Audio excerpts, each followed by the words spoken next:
Hi guys, ఈరోజు recipe వచ్చేసి సేమియా కేసరి అయితే చేశానండి. శ్రావణ మాసంలోని అమ్మవారికి ఎంతో ఇష్టమైన ప్రసాదంలో ఇది కూడా ఒకటి అనమాట. ఈ సేమియా కేసరిని ఫస్ట్ టైం చేసే వాళ్ళు కూడా ఈజీగా చేసుకోవచ్చు.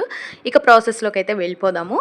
ఫస్ట్ స్టవ్ ఆన్ చేసి కడాయి పెట్టుకోవాలి. దాంట్లోని ఒక 3 టేబుల్ స్పూన్ల వరకు నెయ్యిని వేసుకోవాలి. ఈ నెయ్యి కాస్త వేడెక్కిన తర్వాత కొద్దిగా జీడిపప్పు ముక్కలను అయితే వేసుకొని కొంచెం దోరగా అయితే వేయించుకోవాలి. ఇది కాస్త దోరగా వేగుతున్నప్పుడు కట్ చేసినటువంటి 4 బాదం పప్పు ముక్కల్ని కూడా వేసుకోవాలి. బాదం మీకు నచ్చితే అలానే వేసుకోవచ్చు.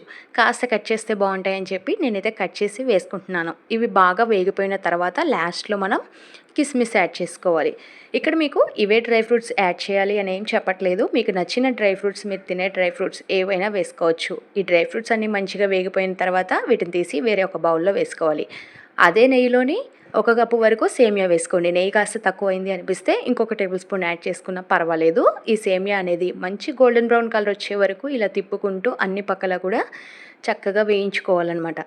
ఆల్రెడీ మీరు రోస్టెడ్ సేమియా తీసుకుంటే ఇలా వేయించుకోని అవసరం లేదు, కానీ ఇలా నార్మల్ సేమియా తీసుకుంటే మాత్రం వేయించుకోవాలి. 1 కప్పు సేమియాకి 2 కప్పుల వరకు వాటర్ పడతాయన్నమాట. ఈ 2 కప్పులు వాటర్ వేసి సేమియాని మంచిగా మెత్తగా అయితే ఉడికించుకోవాలి. ఫస్ట్ అయితే రోస్ట్ చేసుకున్నాం, ఆ తర్వాత సేమియాని ఉడికించుకోవాలి. ఇలా చేయటం వల్ల సేమియా టేస్ట్ అనేది చాలా బాగుంటుంది. ఇప్పుడిప్పుడే ఉడుకు పడుతుంది కదా వాటర్ అనేవి. మీరు బాయిల్ చేసి పోసుకున్న పర్వాలేదు, కానీ 1కి 2 కప్పుల చొప్పున వాటర్ అయితే వేసుకోవాలి. ఇలా కాస్త ఉడుకుతూ ఉంటుందన్నమాట. ఇలా కాస్త దగ్గర పడాలి. ఇంకొంచెం దగ్గర పడ్డాక చూపిస్తాను. చూస్తున్నారు కదా, వాటర్ అంతా అయిపోయాయి, సేమియా మాత్రమే ఉంది.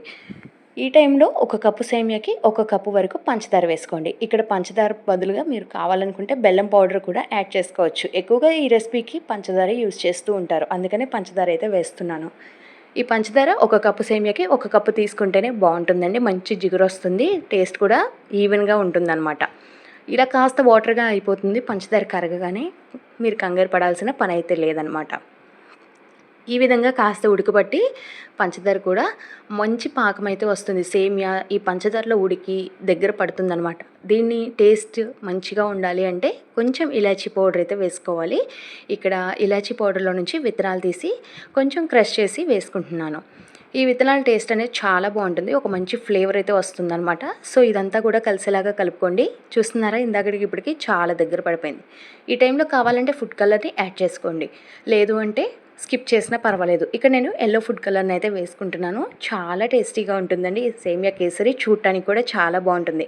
అసలు ఈ ఫుడ్ కలర్ యాడ్ చేసిన తర్వాత చూస్తేనే తినాలనిపిస్తుంది.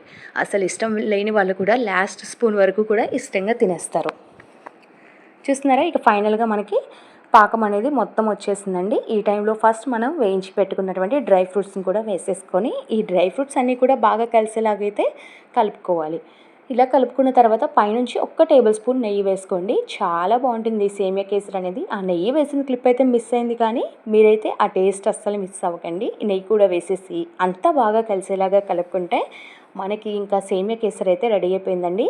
అమ్మవారికి ప్రసాదంగా పెట్టొచ్చు. ఇంట్లో ఎవరైనా గెస్ట్లు వచ్చినప్పుడు ఏదైనా స్వీట్ చిన్న పార్టీ చేసుకుంటున్నప్పుడు స్వీట్గా కూడా పర్వాలేదు, చాలా బాగుంటుందండి. చూస్తున్నారు కదా, వేడి వేడి సేమియా కేసరి అయితే రెడీ అయిపోయింది. మీరు కానీ ఫస్ట్ టైం చేస్తున్నట్లయితే ఈ టిప్స్తోని చక్కగా చేశారంటే ఈజీగా చేసేయచ్చు సేమియా కేసరిని. చాలా టేస్ట్ కూడా చాలా బాగుంటుందన్నమాట. సరే, కానీ మన ఛానల్ని చాలామంది అయితే చూస్తున్నారు, సబ్స్క్రైబ్ చేసుకోవడం అయితే మర్చిపోతున్నాడు. ప్లీజ్ అండి, ఒక లైక్ ఇచ్చి సబ్స్క్రైబ్ చేసుకోండి. మీరు కూడా ఒకసారి ఈ సేమియా కేసరిని ఈ టిప్స్ పాటించి చక్కగా చేసుకోండి. ఇంట్లో అందరూ హ్యాపీగా తినేయచ్చు, అమ్మవారికి ప్రసాదంగా కూడా పెట్టేయచ్చు అనమాట. మీరు ట్రై చేసిన తర్వాత ఈ రెసిపీ మీకు ఎలా వచ్చింది ఏంటి అనేది కింద కామెంట్ సెక్షన్లో కామెంట్ చేయటం మాత్రం మర్చిపోకండి. సరే, కానీ మళ్ళీ కలుద్దాం.